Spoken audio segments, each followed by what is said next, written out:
Greetings, bike travelers and bike packers. Welcome to another episode of Chainwheel Diaries, stories about bike travel told by the travelers themselves. I'm your host, Brian Berlin. My guests today are Jeff Thompson and Jason Lindgren, founders and directors of Craft Cycling Tours. If you like bike touring and finishing the day with a good brew, this tour's for you. Sure. So my name's Jeff Thompson. I am from Edmonds, Washington.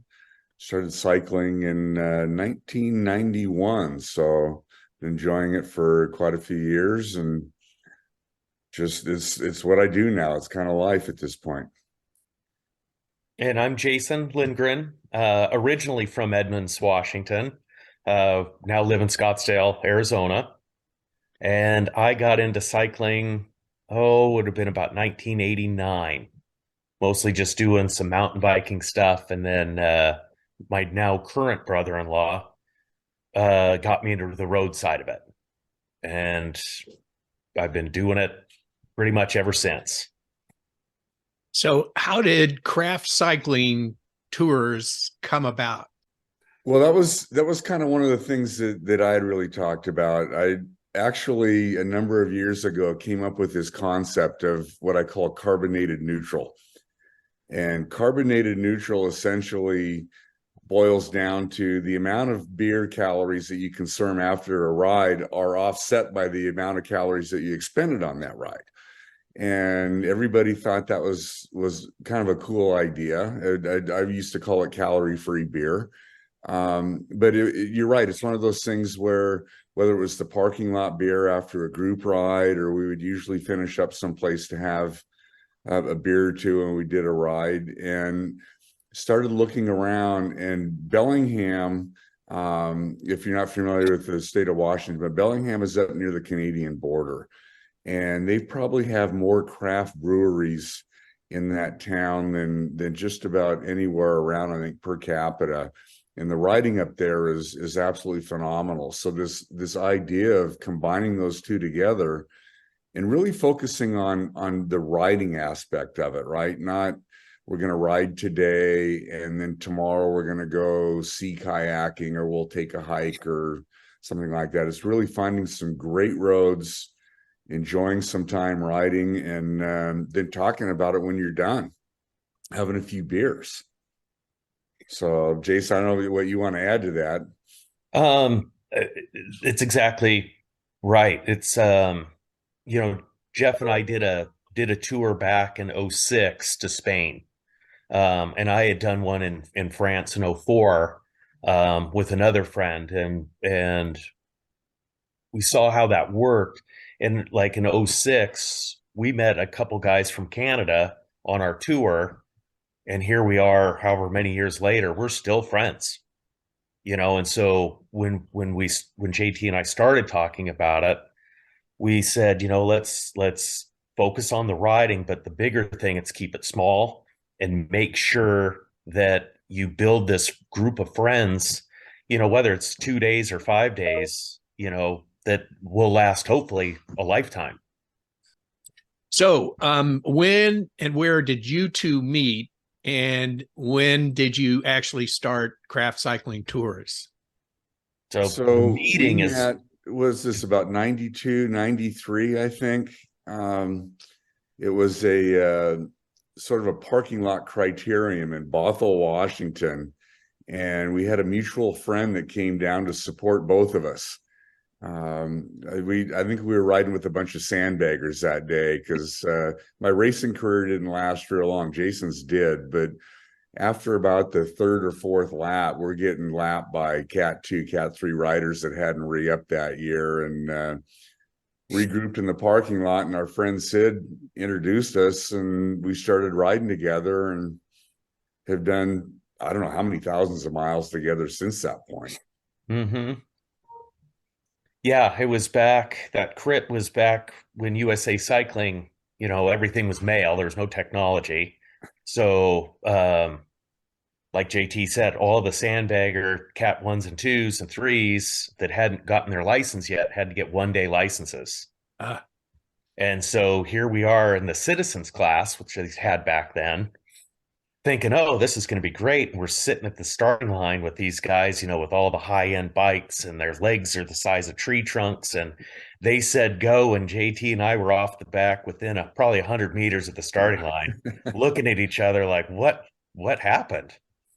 So, and then Craft came about. We talked about it a bit in '06 on our way home from Spain. Um, and it was one of those, he's working, I'm working. It seemed so far away. And then when he retired, he was, well, not quite retired, but he had come down on business to Phoenix, and we got together and had dinner and started chatting about it. And that's really, what was that, about 18, 19, somewhere in Yeah. there. And we got going on it. And then, of course, the pandemic put a halt to it. So we kept talking through it all through the pandemic. And then really probably January of this year, we felt like, okay, we're finally to a point where we can do something and people are antsy to travel again. And so that's when we really started putting their nose to the grindstone and building the website and coming up with all of our ideas and routes and really just kind of having it become real. Jason, you're in Arizona, and Jeff, you're in Washington. And so your rides are in those two states. So I Yeah. imagine that's convenient, but also there must be some good routes. How do you come up with the routes? And eventually we'll get to, what differentiates craft cycling from other cycling tours, because I want to make sure that when I spread the word, I get it right. But let's talk about the routes first, and the type of routes they are, the level of skills that are needed, those kinds of Mhm. things. So for Arizona, I've been here for 25 years. So I just kind of put together routes that I've ridden 1,000 times, it seems like. Picked routes that are on the edge of town, so traffic is a little bit less. Um, Arizona is really known for big wide streets, big bike lanes. So even on roads that there is decent amount of traffic, you feel completely safe.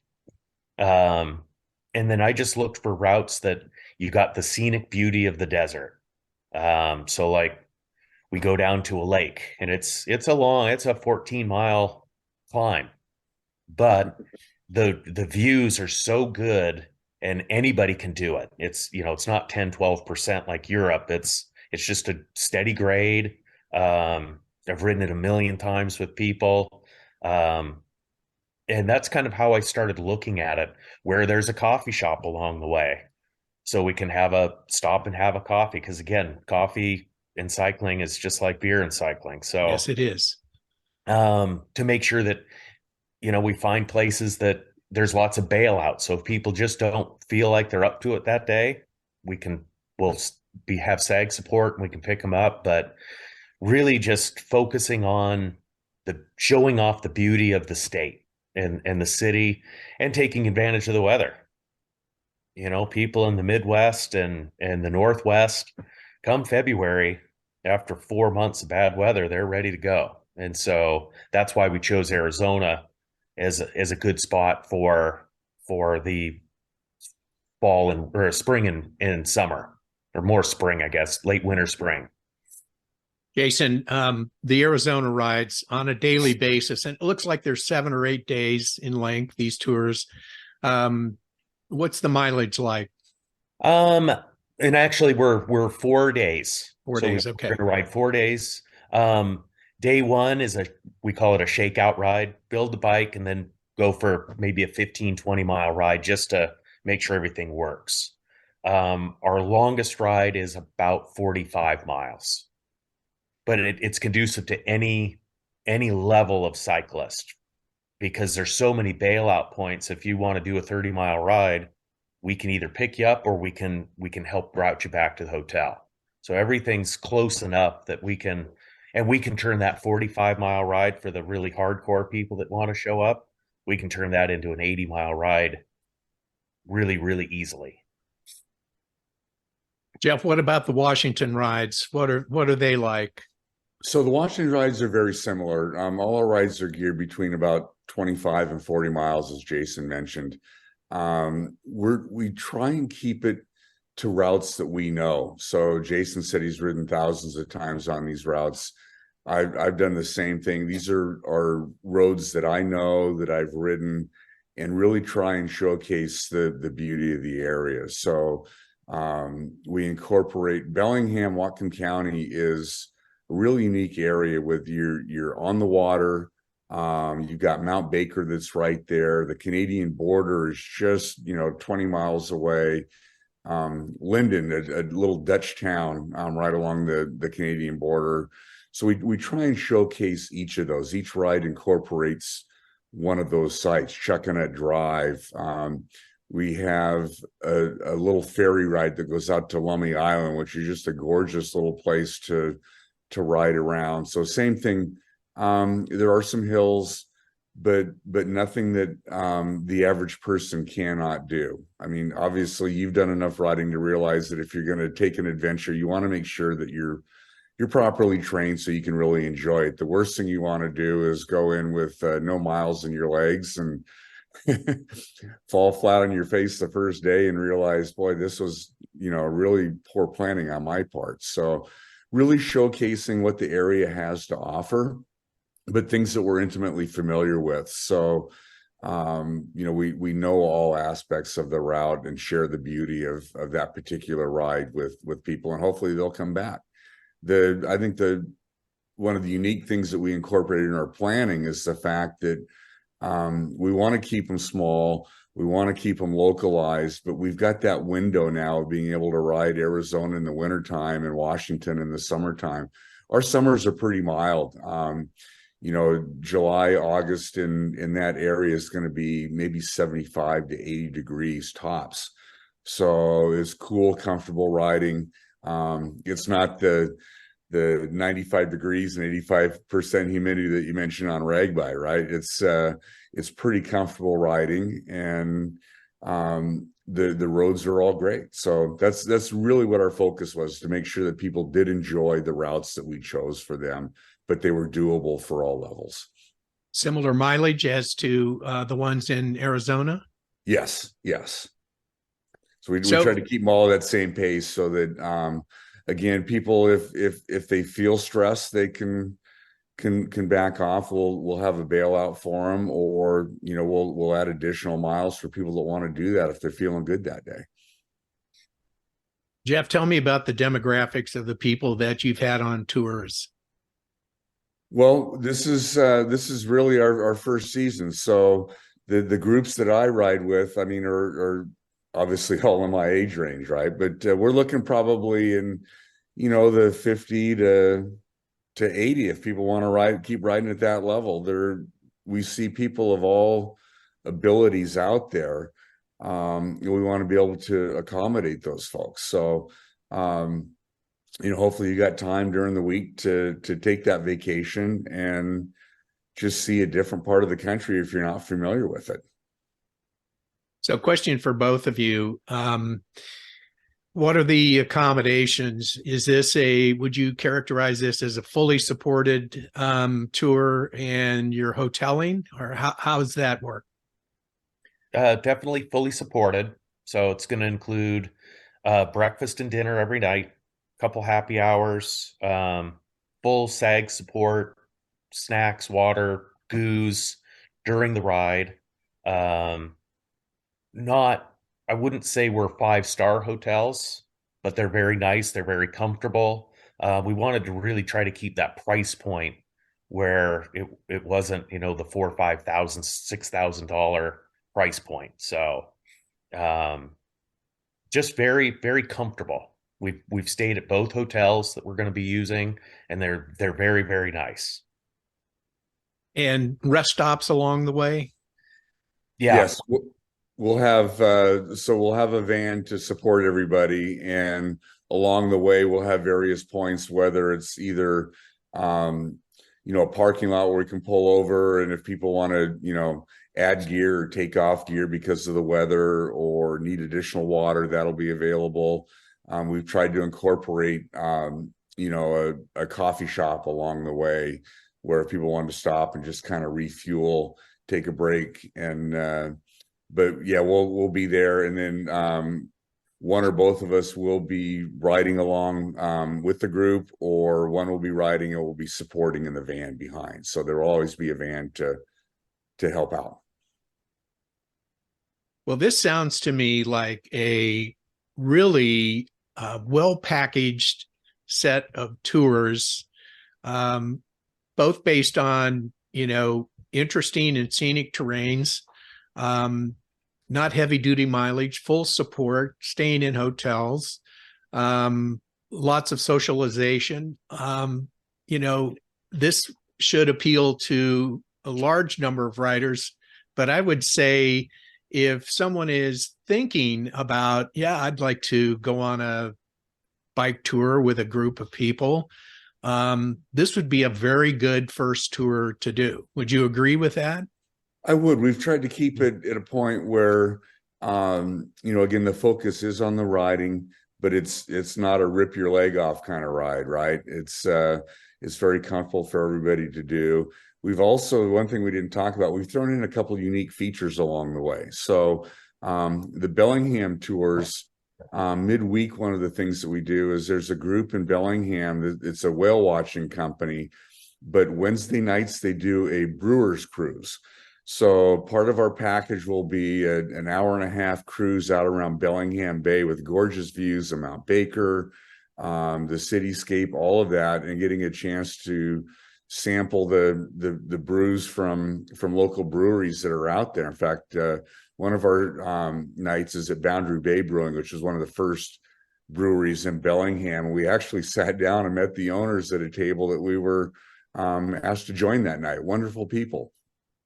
Jason, talk about what we've got lined up for Arizona. Yeah, so Arizona, it's kind of cowboy, especially Cave Creek, Arizona, which is where we're going to be based out of. So Cave Creek is known as the cowboy bar part of town. It's one street. There must be 4, 5, 6 cowboy bars, and the one is probably the oldest one in town. It's called Harold's. Great food, but very typical cowboy bar. Cowboy boots hanging from the ceiling and the whole bit, country music. So that is kind of the Arizona version of the Bellingham Brews Cruise. But the really fun part of that night is after dinner, next door is a bar called the Buffalo Chip, and they have bull riding. So we're going to have dinner, and then as a group go over. There's more, obviously, drinks available, but to go in and just see the bull riding is really quite fun. So that's going to be our Bellingham Brews Cruise version. So that's very appealing. So I like the sound of that, Jason. It'll be really fun. We actually went there Wednesday night. Well, Jeff was here and had dinner and went over and saw the bulls, and it was just a great time. Well, this is more than just a bicycle tour. This is really an event of sorts. Yeah. Oh, yeah. Yeah. And one of the things we do, I saw it in a tour when I did in France in 2004, and then again in 2006, is one of the things they did, and it always stuck with me. At the end of the dinner, everybody's sitting around the table, and one of the things we did was we went around and you had to say one good thing and one bad thing about your day. And we did it every single night. And what we found is after about the second or third night, all of a sudden, everybody is just great friends. And it really got everybody to open up. Oh, that's fantastic. That's kind of like going around the room and giving a fun fact about yourself. But I imagine after a few days, they couldn't come up with anything bad. It's probably all good, right? And that was it. The worst part of it was I was hungover this morning and struggled for the first couple hours. That seemed to be the worst part. So fantastic. Okay, let's switch a little bit. Since you're both experienced cyclists and you've done some touring, Tell us about some of your cycling adventures. Pick out one that you found to be very memorable. We'll start with you, Jeff. So I think one of the most interesting things was the tour that we did in Spain. And we kind of broke off, like we said, we made some great friends for life. We kind of broke off a group of 8 of us that started kind of doing our own thing. And one of the last days of that ride, we hopped on a metro train and took it out as far as it would go out of Madrid to this little town called Argando del Rey.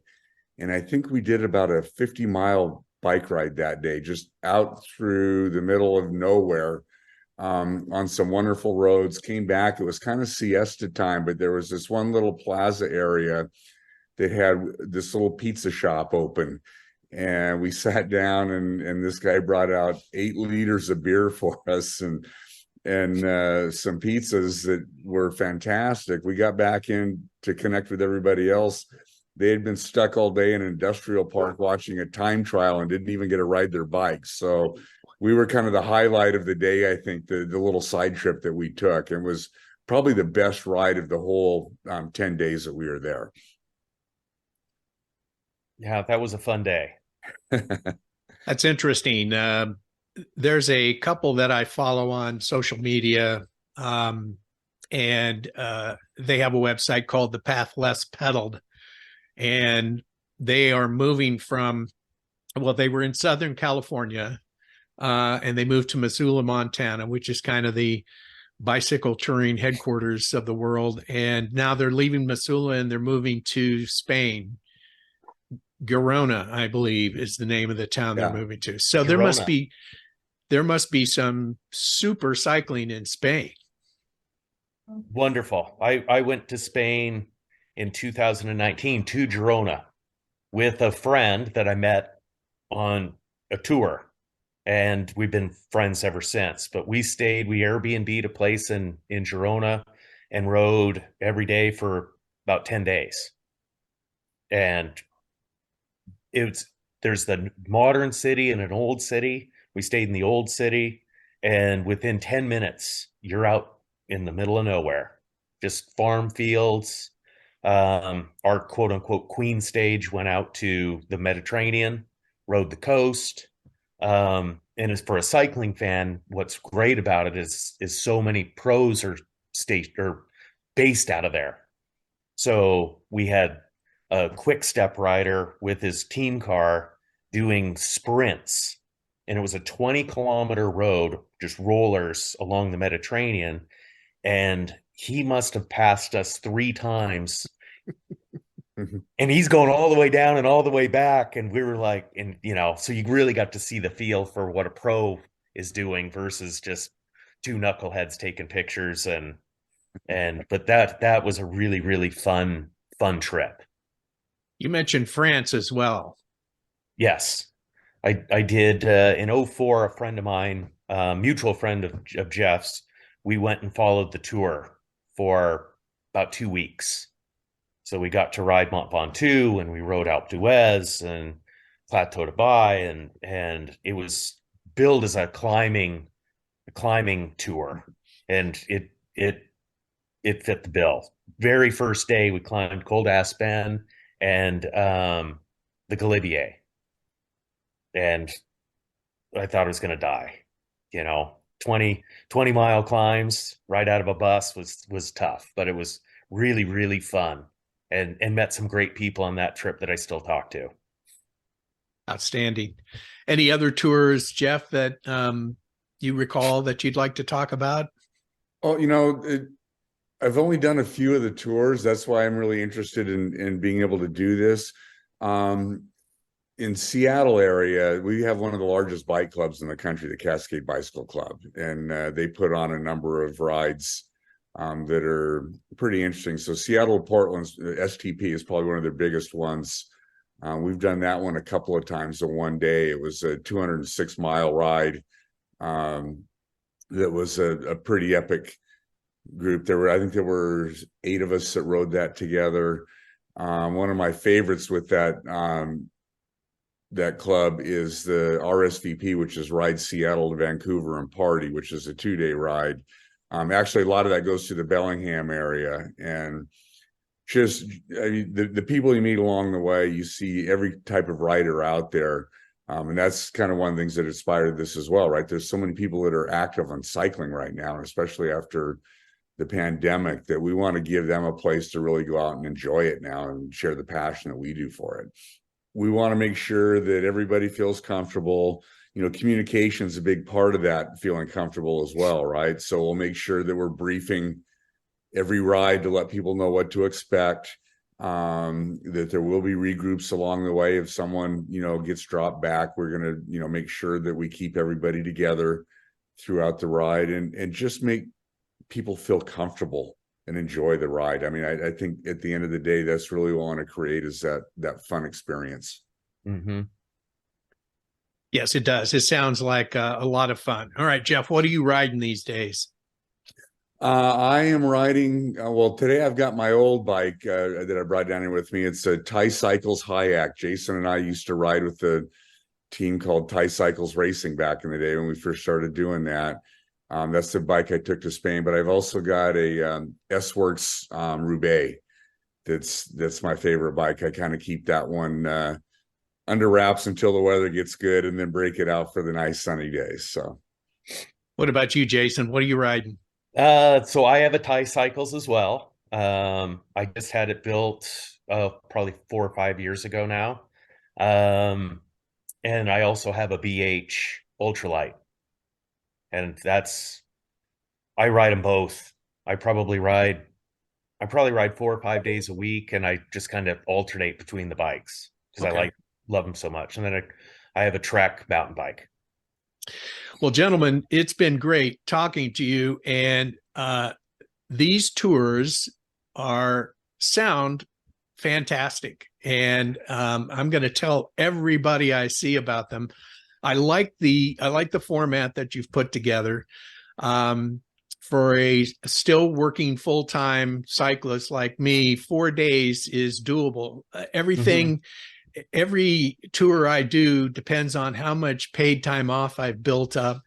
And that determines how long of a tour I can go on. But 4 days is manageable. So I'm going to take a hard look at these schedules and see if there's one that meets my criteria. But I know other fellow tourers that I talk with often would be interested in this as well. So I'm definitely going to get the word out. And I'm so glad I got that email and got the chance to meet you guys and learn more about craft cycling tours. Well, we appreciate you taking the time. Yeah, really. Thanks for having us. This has been fantastic. We look forward to seeing you out on one of our tours. Yep. Hopefully that'll happen, and I would look forward to seeing you guys in person as well. So keep pedaling, take care, be safe out there, and hopefully we meet again. Sounds great. Look forward to it. Thank you. Thanks, guys. Goodbye. All right. Bye-bye.